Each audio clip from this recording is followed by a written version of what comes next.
Les gens ne suivent pas qu'une compétence. Ils suivent une vision, une influence, un impact, mais surtout, ils suivent une présence. Dans cette vidéo, nous allons développer le thème du leadership, un thème qui est tant demandé par nombreux parmi vous. Nous allons voir pourquoi c'est important de développer votre leadership. Nous allons également déconstruire les mythes autour du leadership. Ensuite, nous verrons un petit peu ce que c'est les 5 piliers qui sont fondamentaux pour un leadership réussi et puissant. Le premier mythe que je constate personnellement autour du leadership, c'est de se dire que le leadership est une compétence innée, c'est-à-dire qu'on est avec le leadership. Avec le temps, l'expérience, le fait également que je jongle parmi de grands leaders un petit peu dans ce monde, je me suis rendu compte que ce n'est finalement pas quelque chose d'inné comme on aurait pu le croire dans le temps. Pour beaucoup de personnes, même moi personnellement, je pensais qu'on naissait avec cette compétence qui était de diriger les gens. Jusqu'à ce que je comprenne finalement que ce sont des aptitudes que n'importe qui pourrait finalement développer. Alors oui, don't get me wrong. Il y a des personnes qui naissent avec certaines facilités telles que le courage ou encore la patience et toutes ces choses. Mais ça ne veut pas pour autant dire que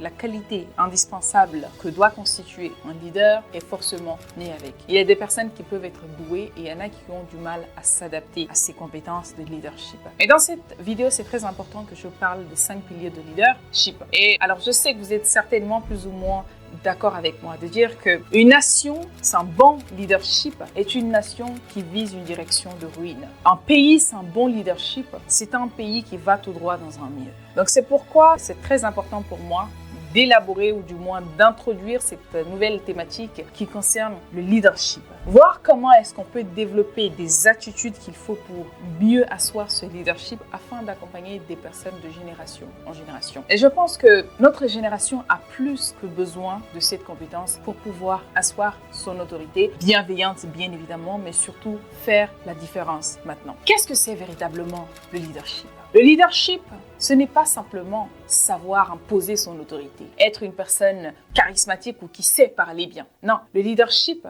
c'est tout d'abord, avant tout, la bienveillance. Le leadership, c'est la vision. Le leadership, c'est l'art d'inspirer et d'influencer. Et non l'art d'asseoir une quelconque autorité sur qui que ce soit. C'est très important pour moi d'élaborer ces 5 piliers du leadership. Ça vous permettra de savoir si effectivement vous faites partie des bons leaders ou du moins, il y a des choses à améliorer chez vous en tant que leader. Le pilier numéro 1 chez un leader que tout leader doit développer, c'est tout d'abord ce qu'on appelle la vision. La vision, c'est celle qui définit la personne que vous êtes. Alors que vous soyez leader ou pas, moi j'ai très souvent l'habitude de dire que nous sommes tous leaders de notre vie. Et la première ou le premier acte de responsabilité, de leadership que vous puissiez prendre, c'est en ayant d'abord une vision pour votre vie. Et malheureusement, beaucoup de personnes manquent de vision, de direction stable. C'est la raison pour laquelle vous ne pouvez pas asseoir ces qualités de leadership. Donc la première qualité ou la première compétence que tout leader doit développer, ça commence déjà par la vision. Quelle est ta vision?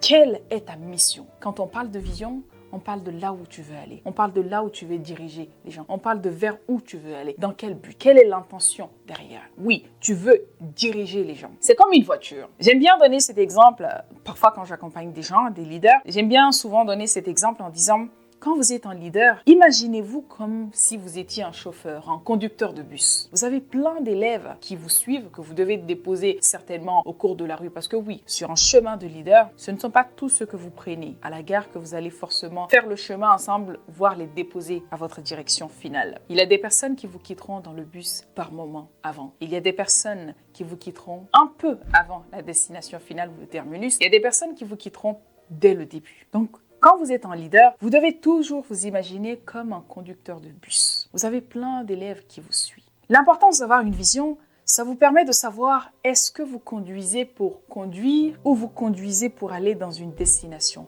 finale. C'est tout à fait l'intérêt d'avoir une vision stable et fiable. Lorsque vous êtes un leader, la première des choses, c'est de définir concrètement votre vision. Quelle est votre vision? Où vous voulez aller avec ces gens? Dans quelle direction vous voulez prendre avec ces gens? Parce qu'il faut savoir qu'en général, quand on est appelé ou amené à diriger les gens, nous avons une énorme responsabilité qui est de s'assurer que tout le monde va bien et que tout le monde nous suit conformément à nos attentes. Et je pense que c'est le devoir le plus compliqué finalement. Être un leader pour moi, ce n'est pas une sorte de gloire. c'est simplement être dignement au service des autres. Et pour que vous soyez au service des autres et qu'ils vous suivent également et qu'ils acceptent, je dirais pas obéir parce que vraiment pour moi c'est pas du bon sens, qu'ils acceptent cette collaboration finalement, il faudrait que vous soyez à la hauteur. Et la première chose à faire pour être à la hauteur, c'est de définir d'abord votre vision. Quelle est votre vision? Où est-ce que vous voulez aller dans votre vie? Quelle est votre mission de la vie? Et pour savoir votre mission de vie, c'est très simple. Moi, je me base souvent des outils simples qu'on utilise tous les jours. Il y a des personnes qui croient en l'astrologie, qui peuvent l'utiliser, il y a d'autres qui n'y croient pas. Libre à vous.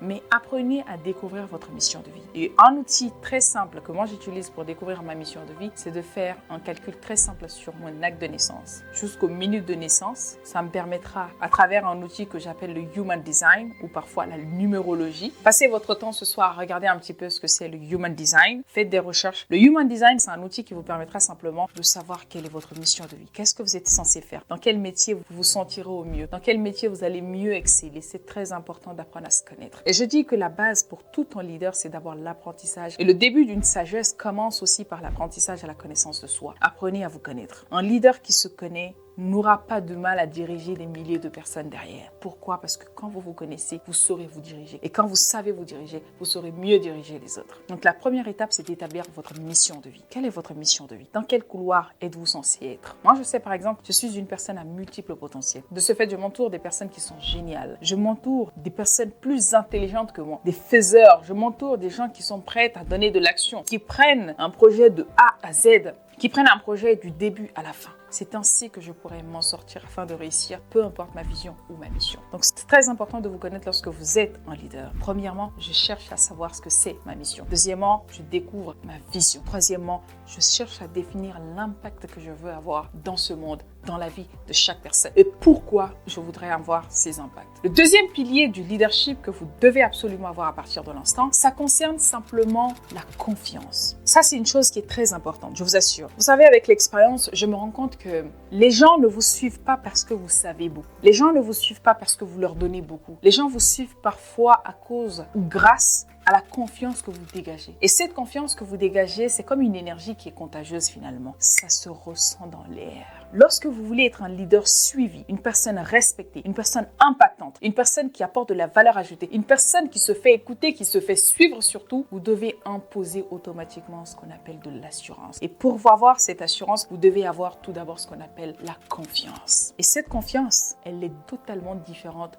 de l'arrogance. Quand vous êtes un leader, cherchez à développer ce qu'on appelle une autorité. Ne soyez pas autoritaire. Développez, encore une fois, une autorité bienveillante. Ne soyez pas une personne autoritaire. C'est très important de comprendre ce principe. On dit très souvent que tu es ce que tu incarnes. Du moins, tu inspires ce que tu incarnes et non ce que tu dis. Donc, tu veux être un leader de renommée, un leader qui arrive à impacter sa génération, un leader qui arrive à se faire suivre, impose le respect par ton assurance, grâce à ta confiance que tu vas développer. Et rappelle-toi toujours de cette phrase, tu inspires ce que tu incarnes et non ce que tu dis. Le troisième pilier ou la troisième qualité que tout bon leader doit établir ou développer, ça concerne simplement la communication transformationnelle. En tant que leader, il ne sert à rien de communiquer dans le but de communiquer. Lorsque vous êtes un leader, vous n'ouvrez pas seulement la bouche pour vous exprimer. Vous ouvrez la bouche pour transformer. Vous ouvrez la bouche pour élever. Vous ouvrez la bouche pour changer. Vous ouvrez la bouche pour apporter un mouvement, un changement, une incarnation carrément. Vous ouvrez la bouche pour expliquer, si vous voulez, votre vision. Et lorsque vous êtes un bon leader, vous êtes amené à communiquer, mais de manière transformationnelle. Je vous donne un exemple d'un leader qui passe son temps à crier dans son bureau. Je vous ai dit de faire ça, ensuite de faire ça. Non.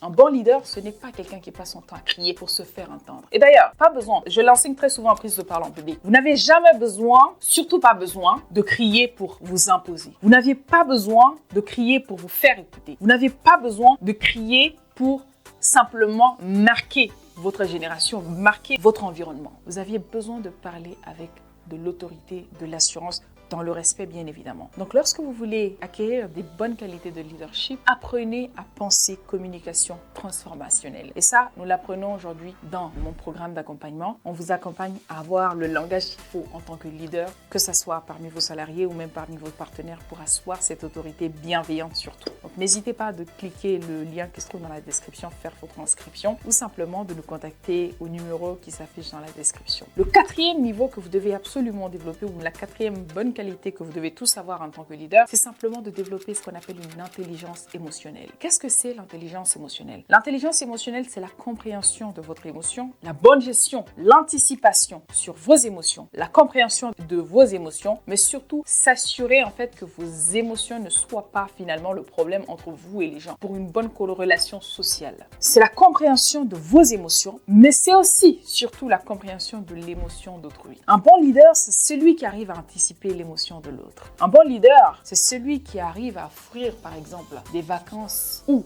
de l'argent à son salarié qui est terriblement dans le besoin. Un bon leader sans qu'il ait besoin d'exprimer quoi que ce soit parfois, en lisant ce qu'on appelle le langage corporel ou même l'émotion des gens. Un bon leader, c'est celui qui comprend à quel moment ses salariés sont peinés. Un bon leader, c'est celui qui arrive à faire la différence entre un salarié content et un salarié mécontent. Et arrive à parler, mettre ses émotions de côté pour calmer l'atmosphère, pour instaurer ce qu'on appelle un climat de confiance. Un bon leader, c'est celui qui est capable de mettre ses émotions au-dessus, ou du moins en dessous, dans le but de mettre son cerveau au-dessus. Je répète cette phrase qui me plaît personnellement. Un bon leader, c'est celui qui est capable de mettre son cœur sous son pied et son cerveau sur sa tête dans le but de diriger les gens vers ce qui est mieux pour eux. Lorsque vous êtes un leader, vous devez absolument, mais absolument travailler votre intelligence émotionnelle. L'intelligence émotionnelle, c'est la capacité de se mettre à la place de l'autre, même quand elle n'a pas besoin ou quand elle n'arrive pas à s'exprimer comme il le faut. L'intelligence émotionnelle, c'est de créer un climat de confiance, un climat social, un climat en fait, une sorte de synergie, de sorte à ce que tout le monde puisse se développer dans la justice et l'équité. Même si la justice, je n'y crois pas vraiment totalement au sein d'un lieu de travail, mais je pense qu'un côté également, cette intelligence émotionnelle, c'est d'avoir également ce sens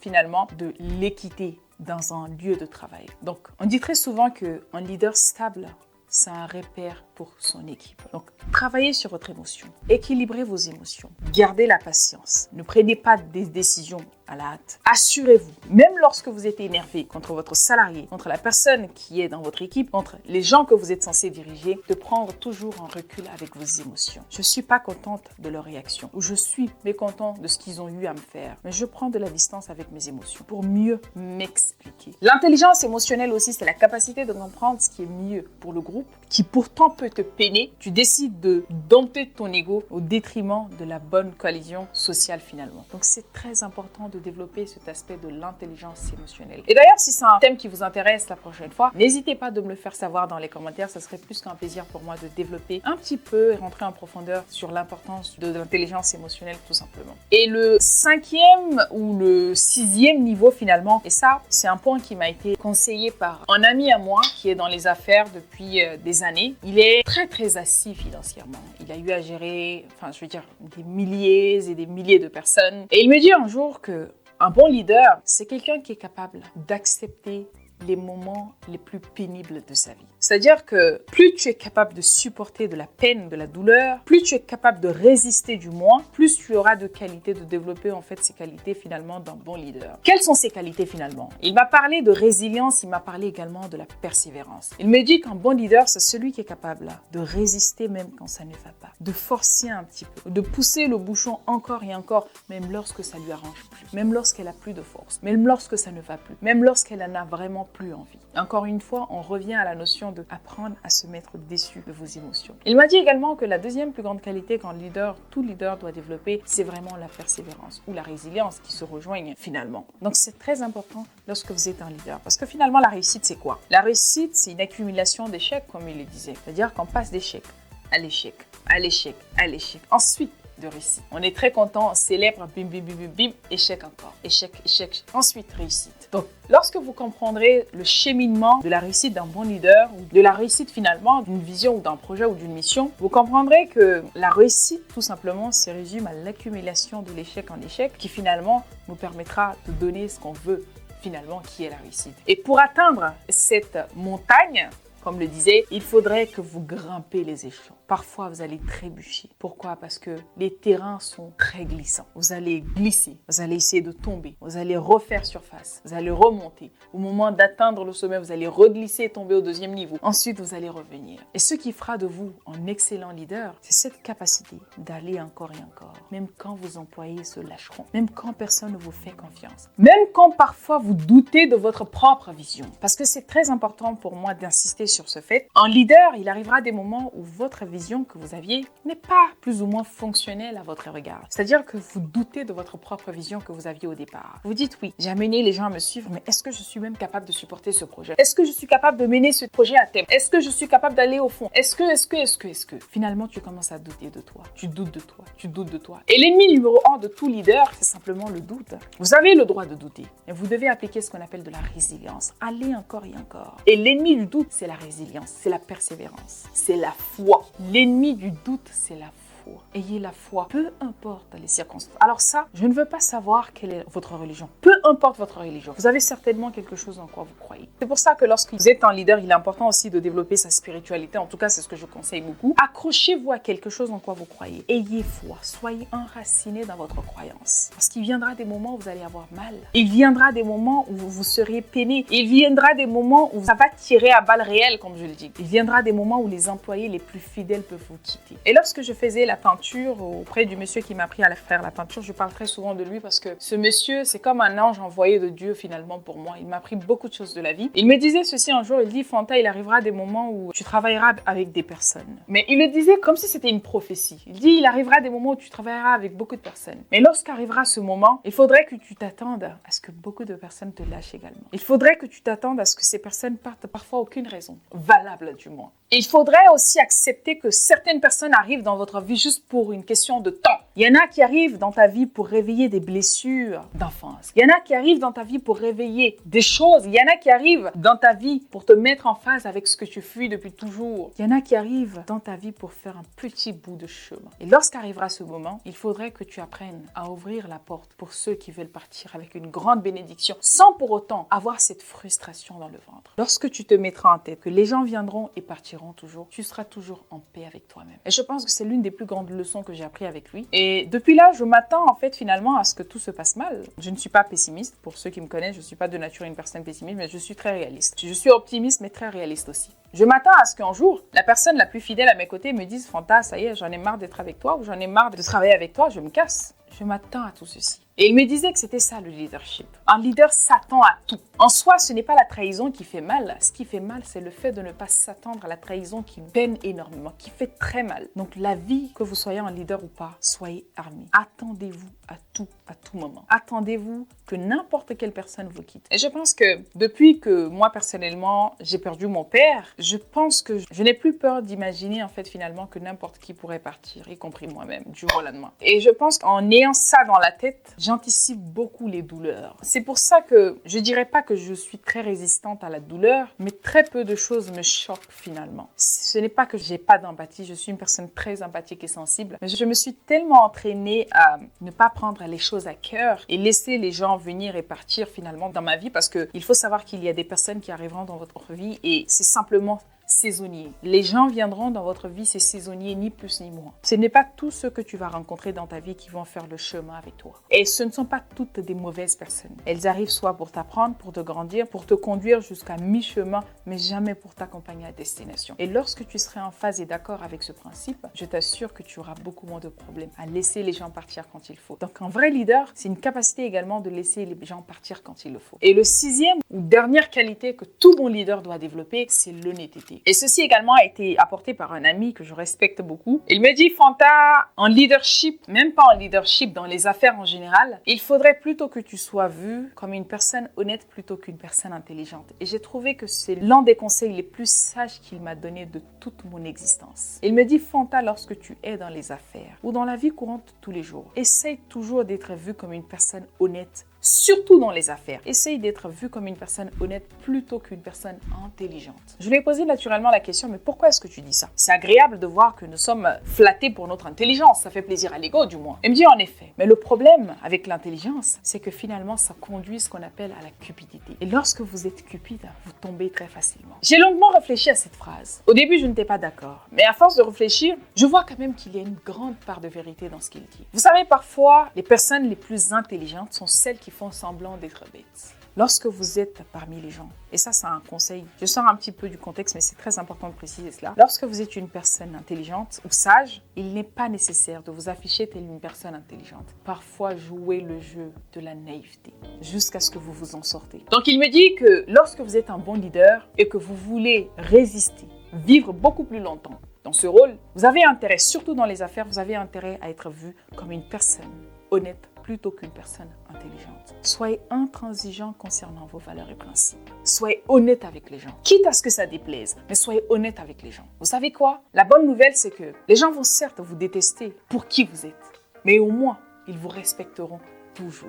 Et moi, je suis arrivée à un stade de ma vie, avec tout le respect que je dois à beaucoup de personnes, je ne cherche pas du tout l'approbation de qui que ce soit. Je préfère être vue comme cette personne respectable, même si elle est détestée, plutôt que d'être une personne aimée, mais à tort, aimée, mais malhonnête. Donc, cette étape, elle est plus que primordiale. Lorsque vous êtes un bon leader, affirmez-vous telle une personne honnête, plutôt qu'une personne intelligente. Ainsi, vous vous en sortirez toujours. Réservez votre place ou rejoignez notre programme pour l'accompagnement en prise de parole en public. Nous vous accompagnons aujourd'hui pour 4 semaines de formation en prise de parole en public. Au-delà de ça, pour ceux qui souhaitent également se lancer dans les affaires mais ne savent pas par où commencer, vous êtes également les bienvenus. Il vous suffit de cliquer le lien dans la description ou simplement de contacter le numéro WhatsApp ou d'envoyer un message au mail qui est tout simplement dans la description pour vous faire accompagner par nous, en prise de parole en public ou simplement en entrepreneuriat. Merci d'avoir regardé cette vidéo. Dites-moi prochainement quelles sont les thématiques que vous aimeriez que j'aborde sur le leadership, l'art oratoire ou même le développement personnel. Ce fut un plaisir